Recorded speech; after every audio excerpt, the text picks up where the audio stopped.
Hello मित्रों, आज આપણે બનાવશું લીલા પોંકના પોંક વડા। આપણે સુરતના ફેમસ છે। આપણે 150 ગ્રામ પોંક છે તે એમાં અડધો પોંક આપણે આખો રાખ્યો છે, અડધો ક્રશ કર્યો છે। હવે આપણે ખમણનો ભૂકો લેવો। આપણે 250 ખમણ છે, ખમણનો હાવ આપણે ભૂકો કરી નાખ્યો છે। હવે એની અંદર આપણે આ પોંક ક્રશ કરેલ નાખી દેવું અને આપણે આખો પોંક નાખી દેવું। અને હવે આપણે લીલા ધાણા ને લીલું લસણ લીધું છે એ નાખશું। આ બધું આપણે મિક્સ કરી દેવું। ધોઈને સાફ કરીને લીધું છે અને હવે આપણે 1 વાટકી બેસન નાખી દેવું ને આદુ મરચાં ટેસ્ટ પ્રમાણે અને એક આપણે લીંબુનો રસ ને પછી નમક ને એ બધું આ બધું ભેગું કરીને પછી નાખવી અંદર। હવે આ બધું સરખું મિક્સ કરી દઈએ આપણે।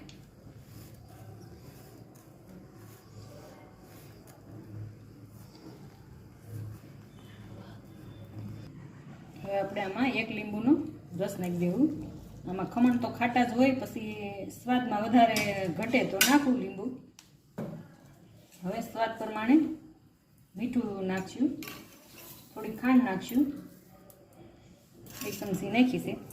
હવે આપણે પાણી નાખીને મિક્સ કરી દેવું। આ થોડુંક આપણે કઠણ જ રાખવાનું છે, હાવ ઢીલું નહીં કરી નાખવાનું। પોંક વડા કરવા છે એટલે કઠણ હોય તો જ કડક થાય। સુરતના ફેમસ બહુ મસ્ત બને છે, શિયાળાની સિઝનમાં બનાવજો, છોકરાઓને બહુ ભાવશે, જોતાં જ ખાવાનું મન થઈ જાય એવા બનશે। આપણે આવું બેટર તૈયાર કરવાનું, આથી ઢીલું ન કરતા। હવે આપણે તેલ આવી ગયું છે, આપણે આ પાડી નાખી પકોડા।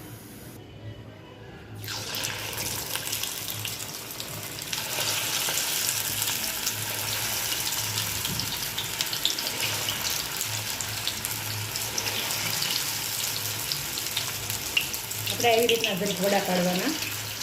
વડા બહુ મસ્ત બનશે, બાળકોને બહુ જ ભાવશે। પસંદ આવે તો શેર કરજો, લાઈક કરજો, સબસ્ક્રાઈબ કરજો।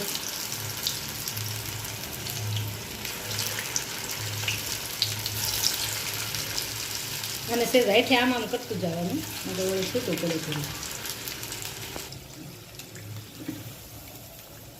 આપણે એને ધીમા તાપે લાલ થવા દેવાના।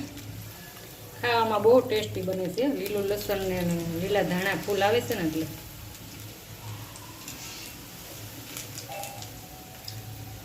આમાં આપણે ઈનો કે ખારો ન નાખી, ખમણ આવે એટલે હાલે। તમે ચણાના લોટના બનાવો ને એમાં નાખવો પડે। ખમણના બહુ ટેસ્ટી બને છે, બહાર જેવા જ આપણે બને છે। અને સેજ અમથા લાલ થવા દેવાના આપણે। આપણે પોંક વડા જો કેટલા મસ્ત બનીને તૈયાર થઈ ગયા, આટલા લાલ થવા દેવાના, નકર અંદર કાસા રહે, આ મસ્ત કડક થાય। કેટલા સરસ બન્યા, જો તેલય સેજય નથી।